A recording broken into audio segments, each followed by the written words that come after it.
Assalamualaikum warahmatullahi wabarakatuh. Innal hamdalillah nahmaduhu wa nasta'inuhu wa nastaghfiruh wa na'udzu billahi min shururi anfusina wa min sayyiati a'malina. May yahdihillahu fala mudilla lahu wa may yudlil fala hadiya lahu. Asyhadu an la ilaha illallah wahdahu la syarika lahu wa asyhadu anna Muhammadan abduhu wa rasuluhu alladzi la nabiyya ba'd. Allahumma shalli ala Muhammad. Sahabat dakwah Muhammadiyah di mana saja Anda berada yang dimuliakan Allah. Kita sudah memasuki Ramadan yang ke-8. Kita sudah memasuki Ramadan ke-8, maknanya kita sudah masuki 1 minggu di bulan Ramadan.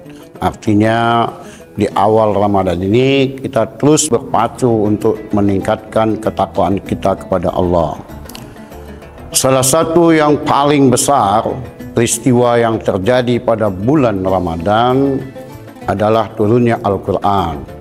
Sebagaimana ditegaskan dalam surat Al-Baqarah, surat yang kedua ayat 185. Allah berfirman, A'udzubillahi minasyaitonir rajim, Syahrul Ramadan alladzi unzila fihi al-Qur'an hudal lin-nasi wa bayyinatin minal huda wal furqan. Jadi pada bulan Ramadan inilah memang diturunkan Al-Quran.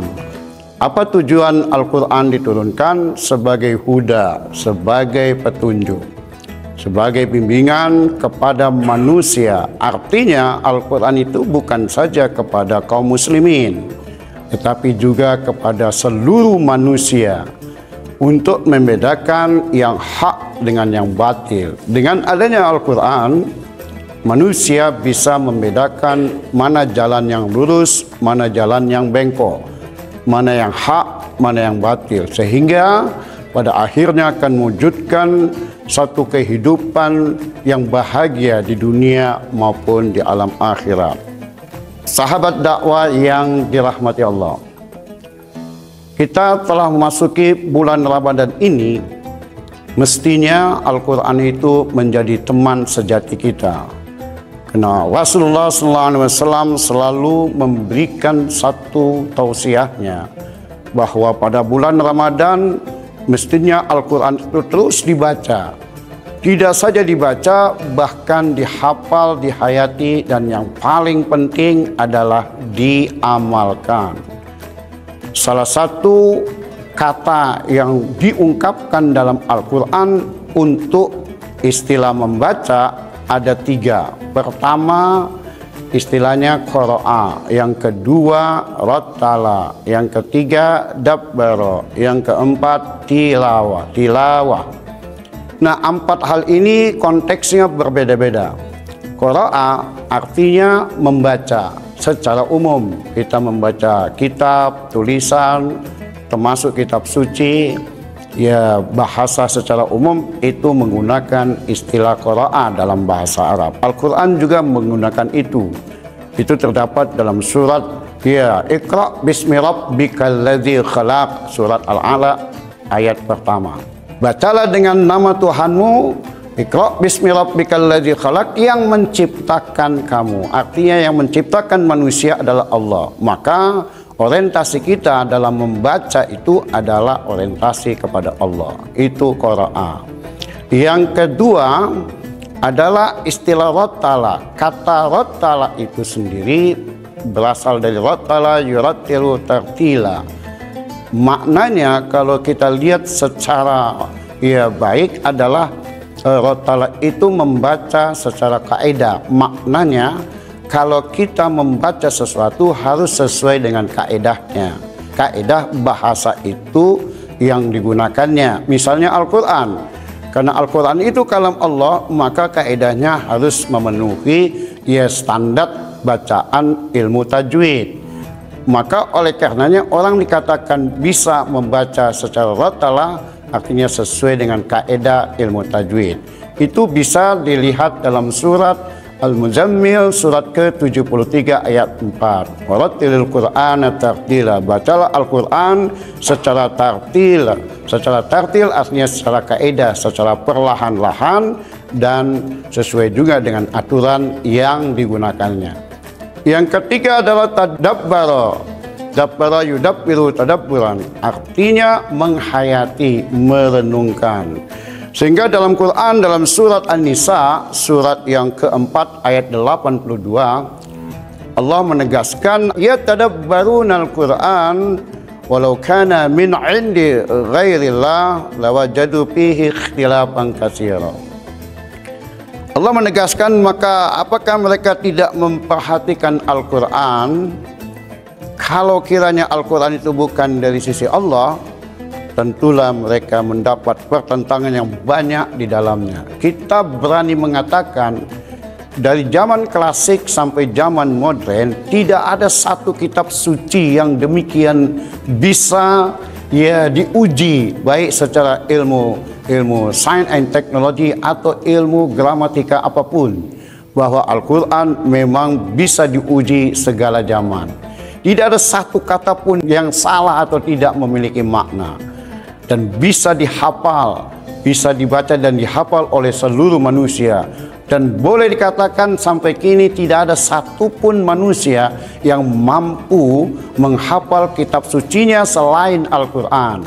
Apakah kitab suci Injil, Taurat, Zabur, itu hampir tidak kita temui orang mampu menghafalnya.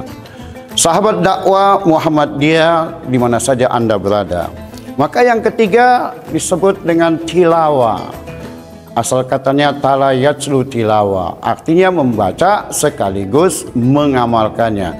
Dari 4 istilah yang digunakan Al-Quran, maka yang keempat inilah yang perlu kita perhatikan secara serius. Allah menegaskan di dalam surat Fatir, surat yang ke-35 ayat 29 sampai 30.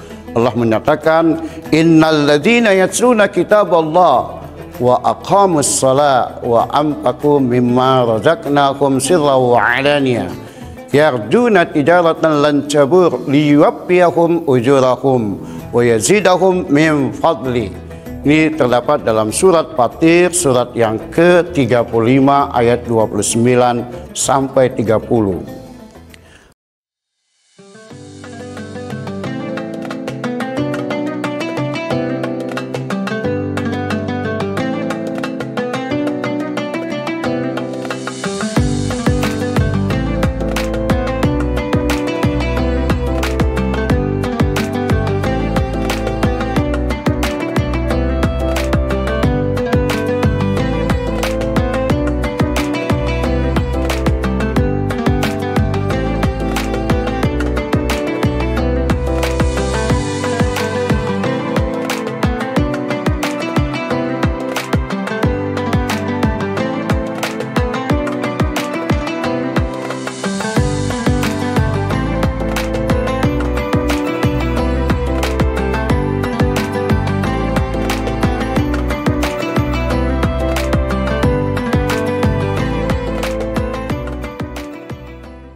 Artinya, sesungguhnya orang-orang yang membaca Al-Quran sekaligus di dalam maknanya mengamalkannya.